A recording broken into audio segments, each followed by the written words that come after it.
Em vez disso, eles enviaram Steve Witkoff para ter, você sabe, um tour deslumbrado pelo Kremlin e ser como, bem, Vladimir Putin quer paz. Portanto, vamos conseguir paz.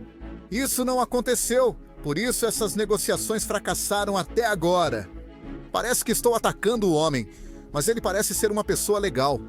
O problema é que ele não é alguém que tenha qualquer expertise nesta área. E ele está enfrentando pessoas no Kremlin que fizeram isso durante toda a sua carreira. Então ele está em desvantagem. E aí, pessoal, hoje recebemos Constantin, autor, youtuber e co-apresentador do podcast Trigonometry. Espero ter dito certo. Sei que é um jogo de palavras. Seu histórico é interessante. Acho que seu pai fazia parte do governo soviético. Ele não fazia parte do governo soviético. Meu pai fazia parte do governo de Boris Yeltsin, na Rússia, no início dos anos 90. Tenho herança ucraniana e russa, e já escrevi e falei bastante sobre esse conflito. Com certeza. E a coisa interessante que você mencionou, onde você falou que a Rússia realmente não teve nenhuma democracia por cerca de 500 anos, ou eu acho que nunca, porque ninguém realmente teve isso antes disso. E você também disse que a queda de Putin desencadeará alguém que pode ser ainda mais linha dura do que Putin. Sim. Eu estava falando em um contexto específico para ser justo. Não quero que pensem que acho que Vladimir Putin deve ficar no poder para sempre. Na verdade, sabe, essa não é a minha posição. Eu realmente não gosto do que ele fez na Ucrânia. Acho que tem sido terrível, inclusive para a Rússia. Mas o ponto que eu estava tentando fazer é que, se ele for removido violentamente, porque eu não sei se você se lembra, mas no início do conflito havia muitas pessoas que diziam: bem, por que não pegamos Vladimir Putin agora? E então tudo será ótimo. Não é bem assim, foi o que eu disse. E realmente a Rússia nunca teve democracia.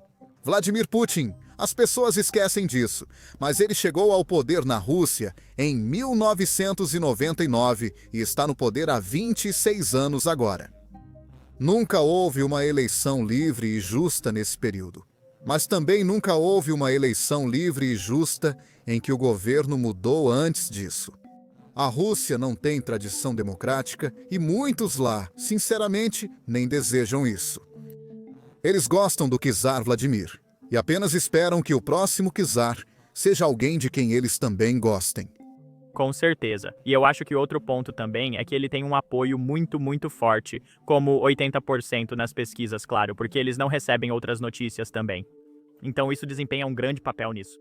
Você também menciona que, incluindo o presidente Trump, quase todos os presidentes dos Estados Unidos da América subestimaram Putin, achando-o um bom sujeito e esquecendo que ele é mestre na manipulação. Considerando isso, como você acha que será a próxima cúpula?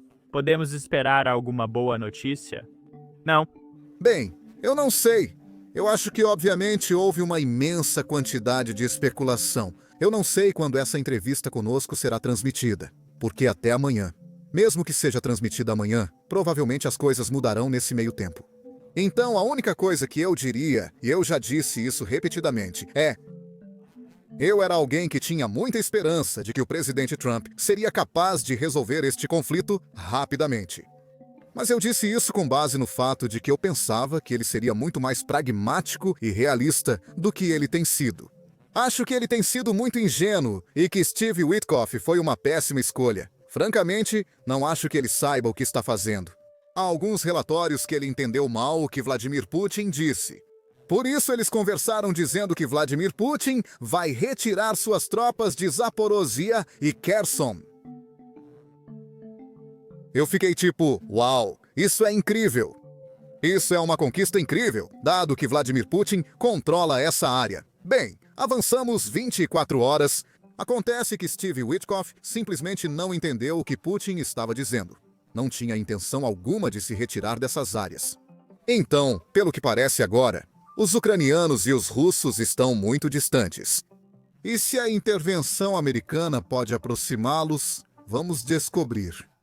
Mas o problema com a abordagem de Trump, ou com a abordagem da administração, devo dizer, tem sido até agora que eles foram convencidos por sua própria retórica, francamente, que é, bem, Vladimir Putin quer paz. Não vi evidências disso. Essa afirmação não foi respaldada por fatos apresentados a mim. Vladimir Putin quer claramente o controle da Ucrânia, como afirmou várias vezes. Não estou dizendo que ele queira suas botas no chão em toda a Ucrânia. Mas o que ele quer é metade da Ucrânia, a parte leste e a parte central, ou o máximo disso que ele pode tomar neste momento.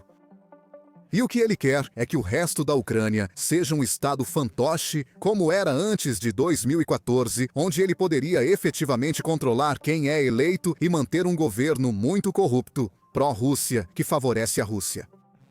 E isso tem sido seu objetivo desde o primeiro dia. Agora, a razão pela qual eu pensei que o presidente Trump seria capaz de lidar com ele é que havia uma maneira muito clara de fazer isso, que era dizer a Vladimir Putin: olha, ou você faz esse acordo de paz, que ainda vai ser bastante, se vai permitir que você volte para o povo russo e diga: nós nos saímos muito bem aqui. Nós conseguimos algum território. Nós, você sabe, eliminamos a ameaça da Ucrânia e todo esse outro absurdo. Mas se não aceitar este acordo, Vladimir Putin, eu, presidente Trump, darei à Ucrânia 10 vezes mais armas do que já demos. Vou apoiá-los até o fim e dar tudo o que precisam, não só para se defenderem, mas para expulsar você. É assim que a negociação deveria ter ocorrido. Em vez disso, eles enviaram Steve Witkoff para fazer, você sabe, um tour deslumbrado pelo Kremlin e ser como: bem, Vladimir Putin quer paz, portanto, vamos conseguir paz. Isso não aconteceu. E é por isso que você viu o fracasso completo dessas negociações até agora. Agora, dito isso, está claro para mim que a administração Trump está começando a entender com quem eles estão lidando. Nas próximas negociações, eles podem adotar uma posição mais realista, e algo bom pode surgir disso. Estou muito esperançoso de que isso aconteça. Também não entendo. Por que não enviamos Marco Rubio? Ele negociaria melhor qualquer coisa com Putin. Eu entendo por que estamos colocando Steve Witkoff toda vez. Sim, eu não posso comentar sobre os detalhes internos disso, mas, certamente, não fiquei impressionado com nada que vi de Steve Witkoff. Parece que estou atacando ele pessoalmente, mas ele parece ser uma pessoa legal. O problema é que ele não é alguém que tenha qualquer expertise nesta área. E ele está enfrentando pessoas no Kremlin que estão nisso durante toda a sua carreira. Então ele está em desvantagem. Não, com certeza. Acho que os relatórios o retratam pior do que é, pois cobrimos a guerra quase diariamente com cada atualização. O mal-entendido de Steve Witkoff com Putin ocorreu após uma ligação. Isso já havia acontecido antes. Então, para mim, parece que eles estão propositalmente dizendo uma coisa em particular. Então, quando fazemos o anúncio público, eles dizem: nunca dissemos isso. Isso pode ser o que está acontecendo. Mas outra coisa boa que pode estar acontecendo é se você entrar com a ideia de que Vladimir Putin quer paz. E tudo o que ele diz soa como se ele quisesse paz. Enquanto que se você entrar com a ideia de que está lidando com um ex-chefe da KGB, cuja carreira inteira foi passada treinando e praticando a arte da decepção, a arte das mentiras, a arte da manipulação, a arte de dizer uma coisa e fazer outra para alcançar suas ambições e objetivos. Então, você começa a ouvir de maneira diferente e para de entender mal alguém que você acha que é esse grande cara que na verdade não é. Sim, por isso Marco Rubio seria perfeito, ainda mais pelo que disse sobre Putin antes das eleições. Ele conhece Putin, e você fala bastante sobre valores ocidentais e sua proteção. Após o ano que tivemos, especialmente com a eleição de Donald Trump, você pode comentar qual valor ocidental está mais ameaçado? Bem, um dos principais focos do meu livro, como você sabe, é a liberdade, em diferentes formas. E a liberdade de expressão é a mais óbvia que se tornou cada vez mais ameaçada, particularmente na Grã-Bretanha, onde eu moro. Acho que, dadas algumas das últimas desenvolvimentos políticos nos Estados Unidos da América, essas coisas estão mudando. Mas, certamente, na Grã-Bretanha e na Europa, há uma repressão contínua à liberdade de expressão. Entrevistamos Toby Young, Lord Young, fundador da União de Liberdade de Expressão na Grã-Bretanha, que aponta que mais de 30 pessoas por dia são presas no país pelo que dizem. Então, a liberdade de falar fundamentalmente é uma delas. E então a outra, quero dizer, existem muitas outras coisas, mas essa sociedade livre depende da manutenção de um senso coeso de identidade e um senso coeso de sua própria cultura, que novamente na Europa está muito ameaçada também por imigração ilegal e outras coisas. Então, sabe, é difícil dar um resumo do tamanho de um livro. Mas eu diria que certamente a liberdade de expressão, eu diria, é uma. E então, você sabe, a coesão cultural e um senso de propósito comum é algo, eu não diria unicamente um valor ocidental, mas também algo que está ameaçado. Bem, Já que falamos de liberdade de expressão, tenho perguntas sobre as novas leis aprovadas no Reino Unido. Nosso público é um pouco mais focado nos Estados Unidos da América, então eles realmente não sabem. O que é essa coisa que continuamos vendo no Twitter, onde você tem que usar uma identidade apenas para ter uma pizza entregue e todas essas coisas? Tipo, qual é o raciocínio por trás de tudo isso? sim, acho que esses casos são exceções e provavelmente erros. Mau uso da plataforma pela lei. Essa lei foi criada para supostamente proteger menores de conteúdo prejudicial na internet.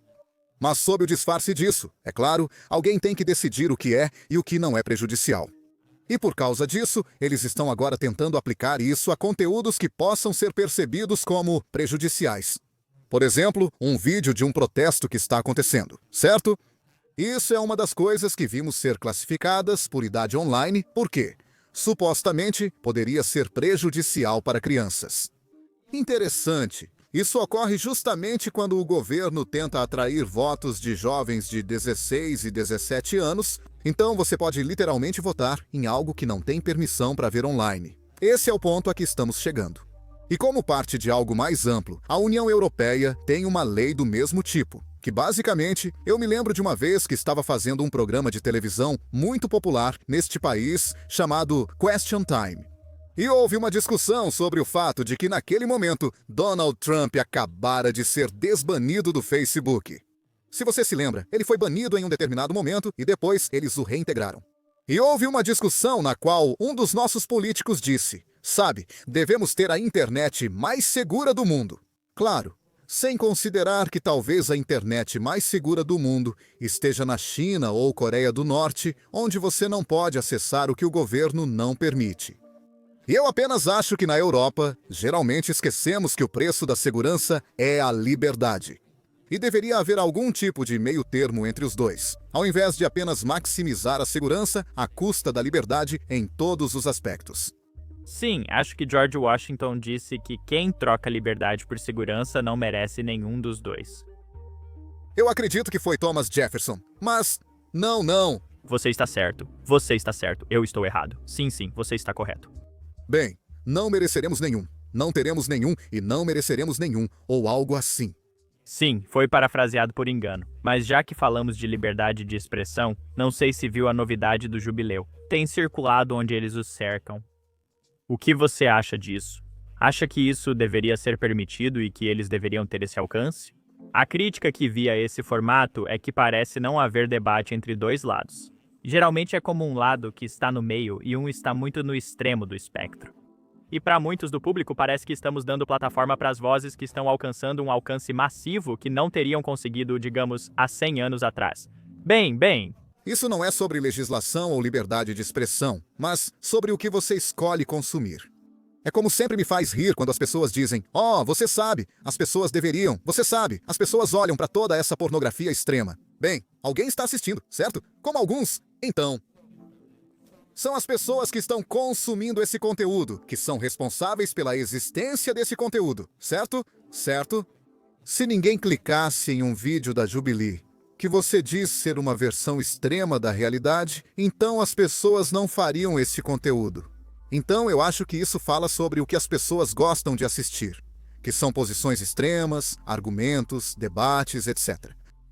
É realmente aí que eu acho que está o problema. Se todos nós parássemos de assistir isso e apenas assistíssemos, sabe, análises políticas factuais secas, então isso realmente não estaria fazendo os números que está fazendo.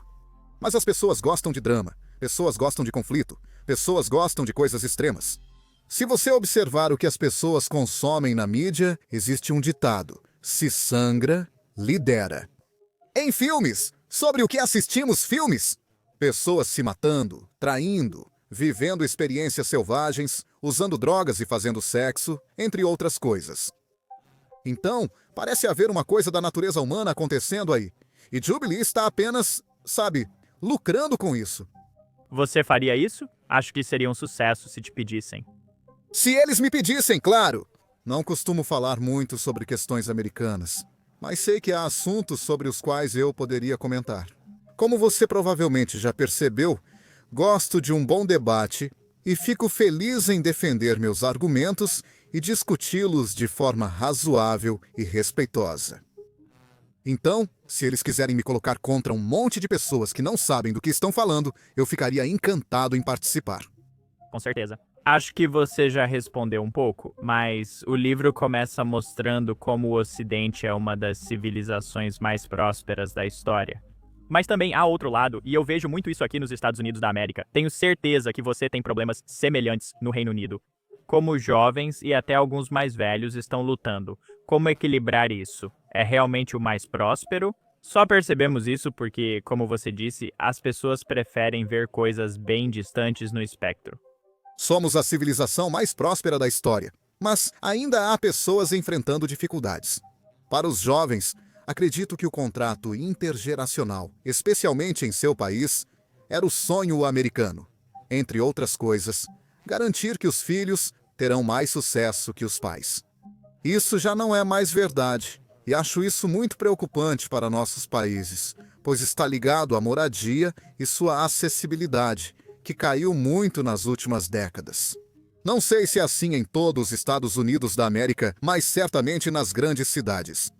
Na Grã-Bretanha, sabe, o preço da moradia subiu muito mais rápido do que os salários e rendimentos das pessoas. Então, o que você tem essencialmente é uma situação em que a próxima geração, em particular, não tem tanta probabilidade quanto seus pais de se sair bem. E isso é um problema enorme, enorme. Mas nós não devemos perder de vista o fato de que, claro, quase tudo que vale a pena inventar foi inventado no Ocidente nos últimos 200 anos.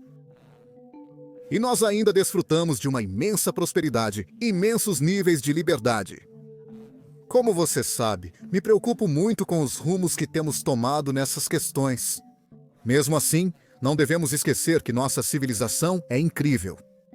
E é desse lugar que tento lembrar as pessoas que, você sabe, não queremos estar indo para esse ou aquele extremo, porque o que temos é realmente muito bom. 100%. Além disso, outra coisa interessante, que era raro ouvir que você tinha algumas críticas ao capitalismo. Não precisamos substituí-lo, mas você reconheceu seus problemas, que devemos seguir corrigindo e melhorando, o que é raro, especialmente nesta parte da internet, entre defensores da liberdade de expressão. Eles raramente criticam o capitalismo. Talvez você possa comentar sobre isso. Bem, eu não critico o capitalismo. Eu apenas reconheço que todo sistema tem suas falhas e desvantagens. O que eu diria é que, politicamente, não sei se é isso que você quer dizer com destilado, mas a direita, livre, Expressão. minha sensação, tanto na Grã-Bretanha quanto na América, a ala direita da política, o tipo de abordagem mais libertária de mercado livre tende a ser: olha, não vamos nos preocupar demais com como dividimos o bolo.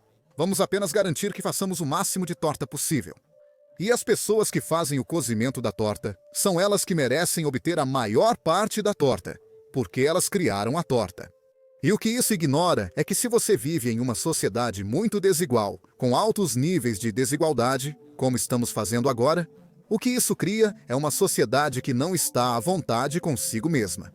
O Nível de Espírito, que é um ótimo livro, fala muito sobre isso, que é se você acompanhar todas as diferentes métricas de doença social, seja a porcentagem da população na prisão, violência interpessoal, gravidez na adolescência, qualquer métrica que você queira tomar para isso, sinaliza que a sociedade não está em um bom lugar.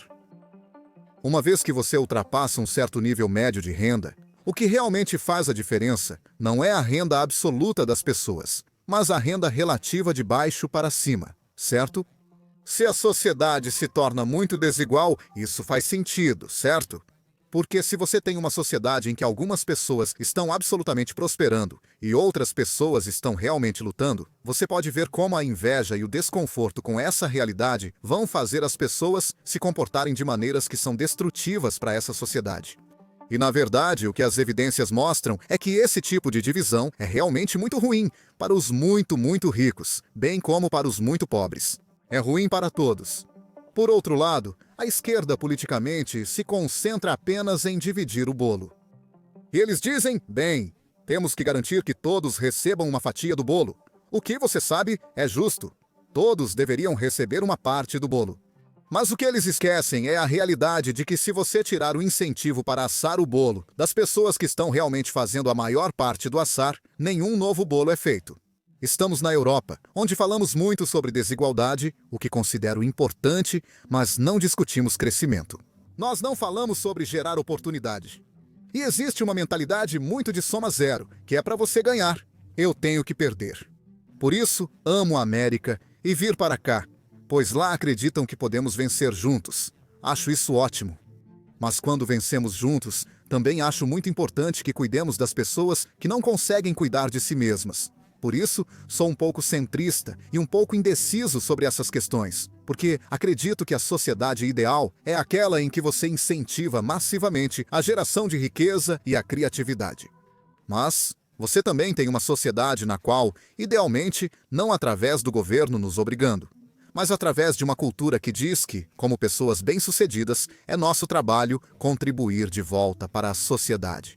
É nosso trabalho investir centenas de milhões de dólares em coisas que ajudam nossos concidadãos. Por isso, criamos uma sociedade onde as pessoas podem enriquecer e ter sucesso, ao mesmo tempo em que cuidam dos outros. Esse é o tipo de sociedade em que eu quero viver. Você não gostaria? Sim, 100%. Bem, acho que estamos saindo um pouco do roteiro, mas você acha que as redes sociais estão piorando os problemas, o que provavelmente a resposta é sim. Acredito que as redes sociais tornam as coisas muito melhores e, ao mesmo tempo, muito piores. Certo? É algo que tem trocas terríveis e contribuições incríveis. Se não fossem as redes sociais, nós não estaríamos conversando, e sem o YouTube, ninguém assistiria isso. Elas não estariam ouvindo se não fosse pelos podcasts. Eu não teria centenas e centenas de milhares de pessoas ao redor do mundo e milhões de pessoas ao redor do mundo interessadas em ouvir o que eu tenho a dizer. Portanto, eu não teria esse trabalho brilhante que eu amo. Assim, as pessoas não acessariam conteúdos como o seu, que gostam, valorizam e pagariam, certo? Então, todos nós somos enriquecidos por essas coisas. Mas elas também têm terríveis contrapartidas. E existem muitas delas sobre as quais podemos falar. Então, a maneira como eu vejo a maioria das coisas é a grande frase de Thomas Sowell: não existem soluções, apenas contrapartidas. E eu acho que isso se aplica às redes sociais também. Faz sentido. E falando mais sobre isso, acho que você talvez precise explicar melhor por que está falando sobre imigração do Reino Unido. A diferença, pelo menos do meu ponto de vista, entre a imigração nos Estados Unidos da América e no Reino Unido é que o Reino Unido tem muito mais imigração de refugiados, pelo menos em comparação com os Estados Unidos da América. Não sei se pela sua experiência você diria que isso é verdade. Depende do que você chama de refugiados, pois antes do atual governo, milhões cruzavam a fronteira sul como supostos refugiados, certo? Então, até recentemente, acho justo dizer que a América também tinha um problema muito significativo com isso. Mas se você quer entender onde estamos e onde vocês estão, acho que culturalmente há uma diferença. Acho que a América é muito mais pró-imigração culturalmente do que qualquer outro país em que estive. É muito pró-imigração quanto ao sentimento das pessoas comuns. Eles são muito acolhedores com as pessoas que querem vir para a América e se tornarem americanos que seguem a lei, que se tornam parte da cultura, que aprendem o idioma, que se integram e que se tornam parte da sua sociedade. Minha experiência é, você sabe, sempre que conversei com as pessoas estão constantemente me perguntando: quando você está vindo para a América? Quando você vai se mudar para cá? Isso é raro no mundo. Poucos países onde vi isso. Mas eu também acho que os americanos estavam compreensivelmente cansados do sistema legal e da maneira legal de vir para a América sendo efetivamente aproveitada e abusada. E algumas pessoas também podem argumentar: se você tivesse políticos que estivessem realmente facilitando e incentivando esse processo onde você tinha uma fronteira sul completamente aberta. Então, sabe, eu tenho opiniões positivas e negativas sobre a administração atual. Mas, certamente, se você fosse avaliar seu desempenho, você teria que dizer que lidar com a fronteira foi um grande positivo e uma grande conquista nesse aspecto. Na Grã-Bretanha, a situação é diferente por sermos um país pequeno. O Brasil não foi construído por grandes ondas de imigração. Este país foi homogêneo durante toda a sua história, até cerca de 1950. 1960. E mesmo assim, até o final dos anos 90 e início dos anos 2000, o influxo de imigração era meio pequeno. Era realmente muito pequeno. E então, o que aconteceu foi que a partir de 1997, elegemos um cara chamado Tony Blair, que alguns de seus espectadores podem conhecer. O que ele fez foi, por meio de várias políticas, abrir a fronteira, tanto que vieram mais pessoas para a Grã-Bretanha em 13 anos do que no milênio anterior. Então, mais pessoas vieram em 13 anos do que vieram em 1000 anos. Depois, um governo conservador assumiu e mais pessoas chegaram nos 11 ou 12 anos seguintes, certo? Então, isso foi uma coisa que aconteceu. E você pode imaginar.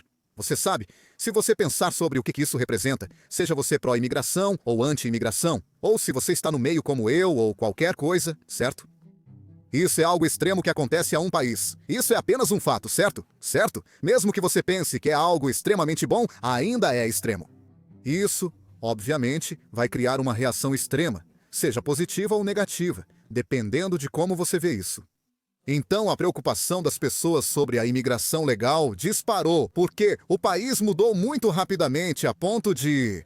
Sabe, a população nativa, pessoas brancas britânicas, se tornaram uma minoria nas maiores cidades do país. Efetivamente, em Londres, em Birmingham, em outros lugares. Isso, obviamente, deixa muitos desconfortáveis, pois, como disse, na América há uma cultura de caldeirão cultural. Pessoas de todo lugar se integram. A Grã-Bretanha tinha sua identidade própria. E então ter uma enorme onda após onda de pessoas de outras partes do mundo, com culturas diferentes, idiomas diferentes chegando, tem seus pontos positivos. Sabe, a comida melhorou e tudo mais, mas também tem seus pontos negativos.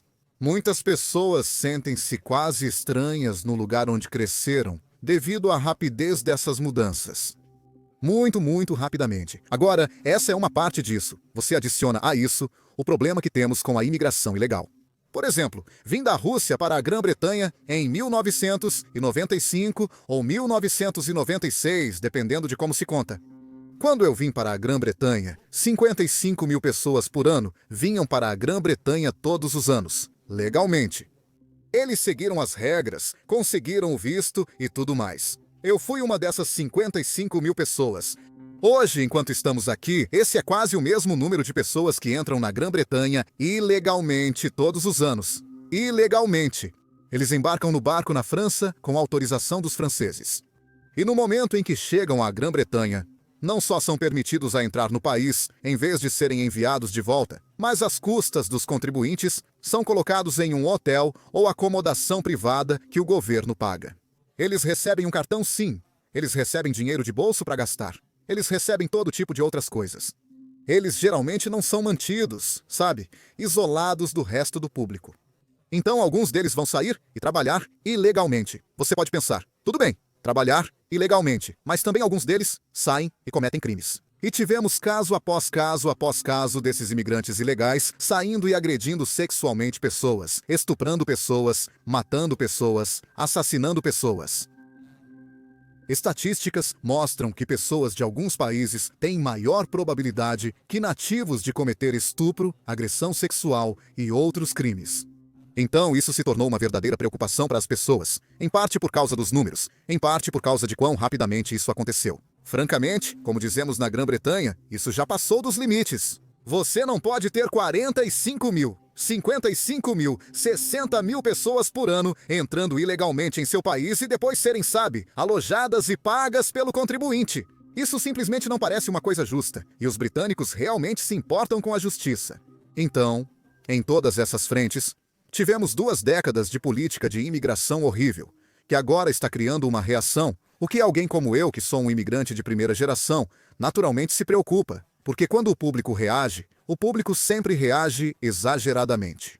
Em vez de reagir à imigração ilegal, eles podem simplesmente dizer para tirar todos os imigrantes do país, o que considero ruim, tanto para o país quanto para os imigrantes que contribuem, pagam impostos, respeitam as leis, se integram, aprendem o idioma e ensinam valores aos filhos. Então, eu sou apenas alguém que quer ter um país saudável. A imigração ilegal em massa não faz um país saudável. Sim, não, pergunto porque até nos Estados Unidos da América isso está mudando. Falam que a janela de reviravolta pode complicar a imigração legal, principalmente se houver exageros. Eu acho que você também fala sobre isso no seu livro, como precisa ser gerenciado corretamente. Claro. Claro! E muitas pessoas, especialmente na internet, apontam para o Reino Unido dizendo: veja como a imigração legal pode arruinar um país também. Bem, olha, acho que temos que ser um pouco mais matizados e detalhados do que isso. Nos últimos 3 anos, muitos ucranianos chegaram à Grã-Bretanha devido à guerra. E isso não arruinou a Grã-Bretanha. Dezenas de milhares de pessoas de Hong Kong, ex-território britânico, até 1997 participaram. Quando a China assumiu a cidade, muitos fugiram por valorizarem as liberdades ocidentais. Alguns vieram para cá. Os habitantes de Hong Kong não causaram a falha da Grã-Bretanha. E então, a questão que as pessoas estão preocupadas é com pessoas de alguns países e algumas culturas, e alguns grupos demográficos em particular. Isso está causando problemas. Não é a imigração. Embora eu concorde com você, precisa ser bem gerenciada. Os números precisam ser gerenciáveis. Deve haver compatibilidade cultural. Deve haver aprendizado de idiomas. Deve haver uma disposição para se adaptar. É preciso disposição para se misturar com a população nativa, o que é muito importante. Mas a realidade é que não é imigração. É uma imigração específica de partes específicas do mundo. Isso exige honestidade de nossa parte. Não, ok. Acho que isso tem a ver com sua próxima pergunta sobre o prefeito de Londres. Vi o clipe, mas não posso mostrá-lo aqui. Vou citar isso literalmente. Em entrevista, Lindemeyer afirmou que, se Trump visitar Londres, o levará para conhecer a diversidade de mesquitas e o carnaval de Nottingham presentes na cidade. Isso prova que o multiculturalismo é a maior força que Londres tem, que como Londres tem muita história. É insano o prefeito falar sobre mesquita e dar um tour ao presidente dos Estados Unidos da América, mostrando o culturalismo que Londres tem. Qual é a sua opinião sobre isso? Bem, o multiculturalismo falhou e... As pessoas que disseram isso não são pessoas como eu. São David Cameron e Angela Merkel, as pessoas que costumavam governar seus países. Eles querem dizer que sempre fui cuidadoso ao diferenciar multiculturalismo de sociedade multiétnica. América, Grã-Bretanha são sociedades multiétnicas. Temos pessoas de diferentes origens, diferentes grupos raciais, diferentes grupos étnicos. E isso pode funcionar, desde que todas essas pessoas estejam dispostas a aderir a uma única identidade coletiva. Somos todos americanos ou britânicos, seja o que for. Multiculturalismo diz que não é preciso ser assim. Você pode simplesmente, ser quem você é, ter sua própria maneira de ver as coisas. Não se importe com o que os outros pensam. Não se integre nem se torne parte da sociedade. Não diga com orgulho ser americano. Não ensine valores americanos aos seus filhos. Isso não funciona. E quero dizer, eu não sou fã do atual prefeito de Londres. E então ele continua dizendo todas essas coisas como a diversidade é a nossa maior força. E não ajuda que ele geralmente diga isso após um ataque terrorista. Isso não convence que a diversidade seja a nossa maior força. David, você viu aquele tweet antigo do Noam MacDonald? Vamos colocar isso. Sim. Mas muito engraçado. Indo para a próxima pergunta, especialmente sobre o termo que você criou. Tenho certeza e estou bastante certo. Novamente, eu não conheço a internet inteira. Acordado, certo? Talvez você possa explicar isso para nosso público, pois a próxima pergunta é: por que o acordado direito apoia tanto a Palestina, mas não a Ucrânia? Isso é interessante. Então, com certeza, não fui eu quem criou o termo, certo? Eu sou uma das várias pessoas que o fizeram. Então, se você quer uma interpretação mais acadêmica, James Lindsay é o cara que inventou isso. Não sei se você está familiarizado com o trabalho dele. Ele pode explicar isso de uma perspectiva mais filosófica. Mas a minha observação é, se você pensar sobre o que a esquerda desperta, defende, certo? A esquerda desperta foi, antes de tudo, um movimento identitário, certo? Ela disse que o que realmente importa sobre você é que você não se considera um cidadão americano. Você se considera um membro do seu grupo. Quanto mais você se aprofunda nos seus grupos, seja negro, pardo, mulher, homem, gay, trans ou outro, Nisso deve focar. E é através da sua identidade que você deve experimentar o mundo. É através da sua identidade que você deve pensar sobre política. Você deve pensar tudo a partir da sua identidade, certo? Você não é cidadão americano. Você é negra, trans e tem deficiência. Isso é o que importa, certo? E então o que importa é, claro, a outra coisa em que eles se concentraram é a vitimização, a opressão, certo? Quem é o mais oprimido? Eles criaram essa ideia chamada interseccionalidade, que quanto mais desses subgrupos você pertence, mais oprimido você é. Se você é negro, trans e deficiente, é considerado muito oprimido. E se você é um homem branco heterossexual, então você é, por definição, mau e o opressor. Outra coisa é que eles dizem que a verdade não existe. Tudo é relativo. No fim, o que realmente importa na vida é o poder. É sobre quem controla e usa o poder para atingir os objetivos do seu grupo de identidade. O trabalho, na verdade, é o contrário disso. Quem afirma que a esquerda trabalhadora está certa. O que importa é sua identidade. Como homem branco heterossexual, você tem sido oprimido pelo sistema. Você deve se enxergar não como cidadão americano, mas como homem branco heterossexual, identificar-se com esse grupo, pensar em sua opressão e defender seus interesses acima dos demais. Não importa quais sejam as regras da nossa democracia liberal.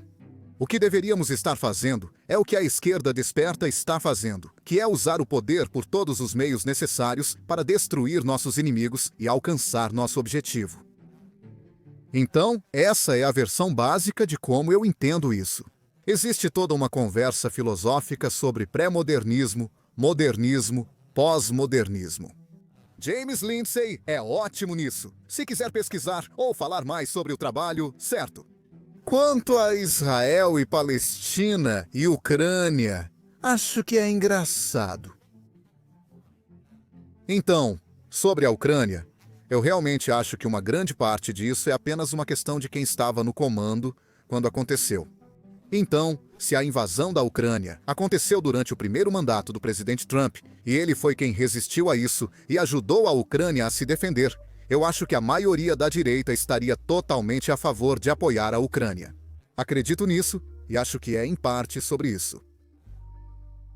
Mas, sobre Israel e Palestina, eu acho que parte do motivo pelo qual a direita desperta, odeia e detesta Israel é que Israel tem o que eles querem.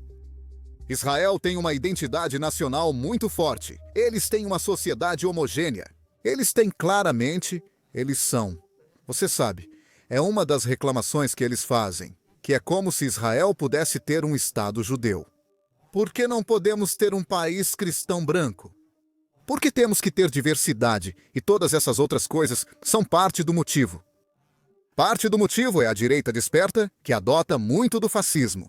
E então, uma grande parte disso é sobre encontrar um bode expiatório, particularmente para pessoas que eles querem perceber como sendo os opressores.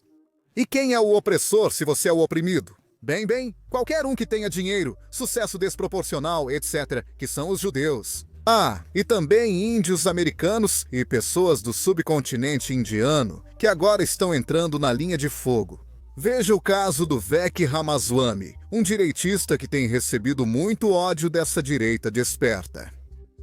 Porque ele é indiano. Isso é verdade. Ok, eu não sei se você caracterizaria Tucker Carlson como Will Cray. Eu definitivamente faria. Eu escrevi um artigo chamado Tucker Carlson e o trabalho certo. Ok, eu perdi isso. Meu erro. não, é só isso. Bom, eu sei que ele te chamou pra falar sobre política americana e coisas do tipo. O argumento era que eu não deveria falar sobre isso porque não moro aqui. Mas então ele foi até Vladimir Putin, o entrevistou e obteve sua opinião sobre por que a América está falhando e coisas assim. Sim, ele fala bastante sobre a Grã-Bretanha e sua política. Interessante. Sem morar lá. Sim. Sim, o que você acha? Por que Tucker Carlson insiste em mostrar a Rússia como salvadora dos valores ocidentais, sendo que isso não é verdade? Não, isso não é verdade. Sim, as pessoas podem acessar meu Substack para ler o artigo ou ver o vídeo. Vi seu tweet sobre o vídeo desmonetizado, também passamos muito por isso. Talvez vamos vincular seus podcasts recentes com Shilami Robinson. Assisti um pouco no início. E então as pessoas podem ir conferir porque, uma vez que é desmonetizado, é assim que nossa audiência sabe. O YouTube não tem mais incentivo para promovê-lo, basicamente. Sim, sim, infelizmente. Mas nesse vídeo, nesse artigo, o que eu falei, e as pessoas podem ler, constantandikisson.com, é o fato de que o argumento da esquerda desperta era efetivamente que os ideais do Ocidente são malignos e, portanto, o Ocidente deve ser derrubado. Mas a direita desperta está zangada com o Ocidente por não conseguir viver de acordo com seus ideais. Eles veem que as coisas estão mudando na direção que eles não querem, e então eles procuram alternativas em outro lugar. E eu realmente contrastei isso com George Bernard Shaw, que foi para a Rússia soviética nos anos 30 e adorou Stalin. Ele ficou horas com ele e disse: "Olha que cara ótimo, muito melhor que nossa democracia ruim." E ele era um cara no colo. Então, o ponto é que para muitas pessoas como Tucker Carlson, a Rússia não é um lugar real. É uma ideia, sabe, na qual a nação cristã branca é protegida de todo esse mau liberalismo e diversidade. Acho que essa é uma grande parte do motivo pelo qual isso está acontecendo. E sim, em parte uma das coisas que eu falei naquele artigo é que antes da guerra na Ucrânia, eu era um convidado regular no programa do Tucker Carlson.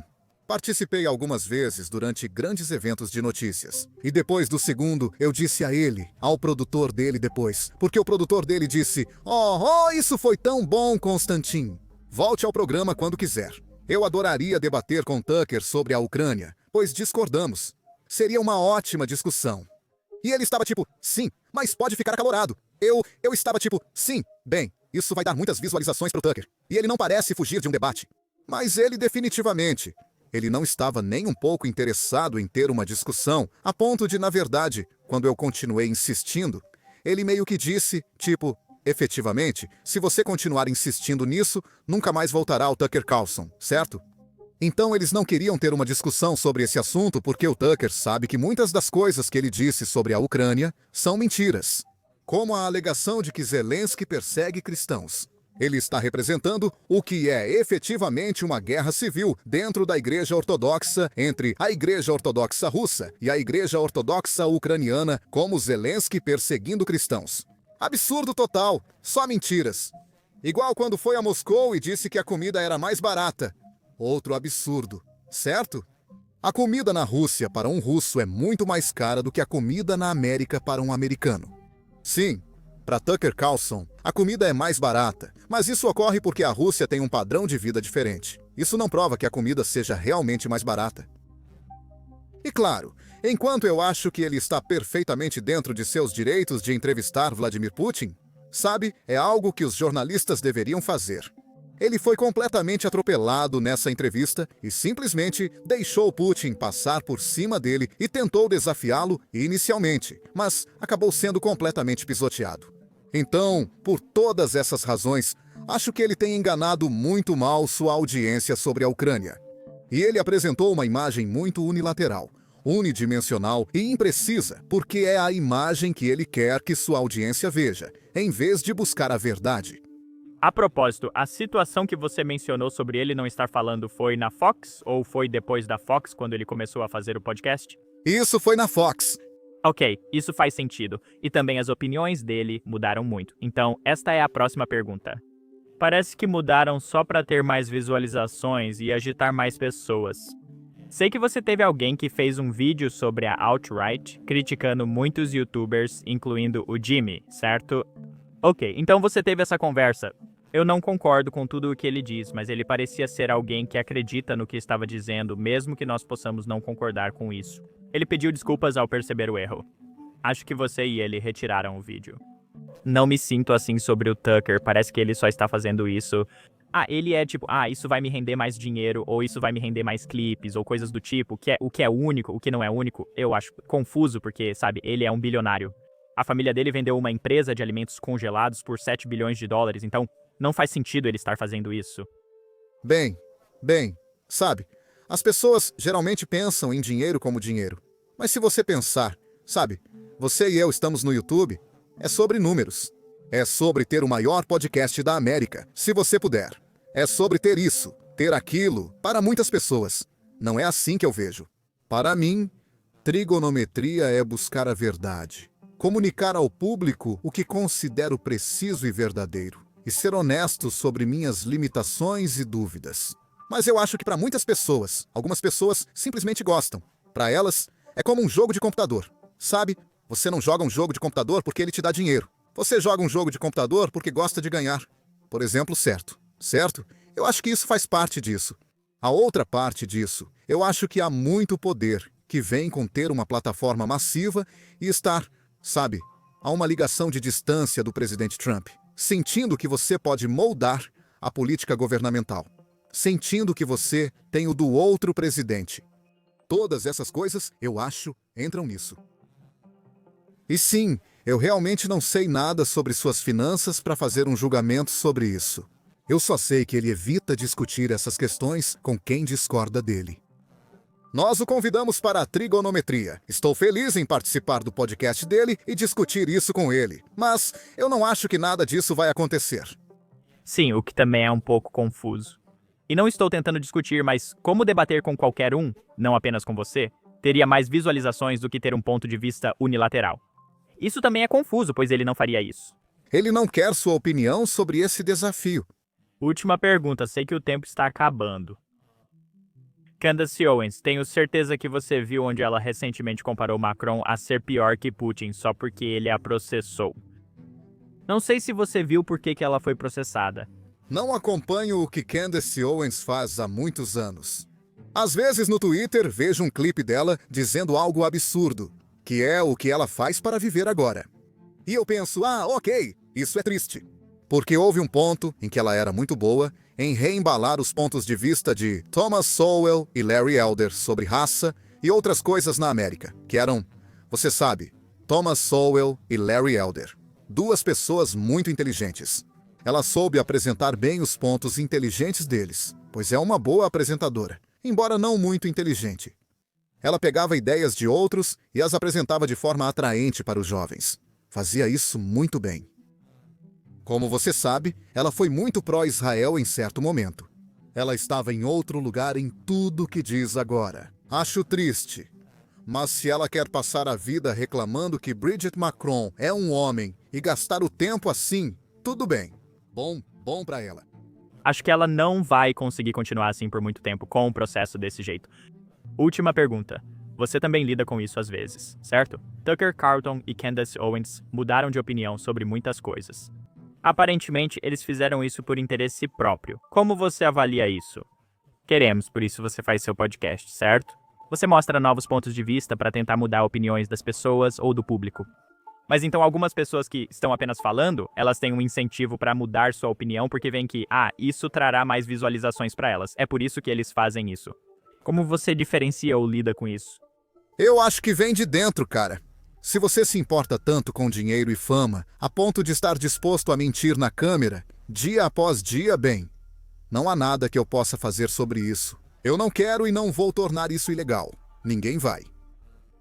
Acho que isso é um desperdício de vida e não gostaria de fazer.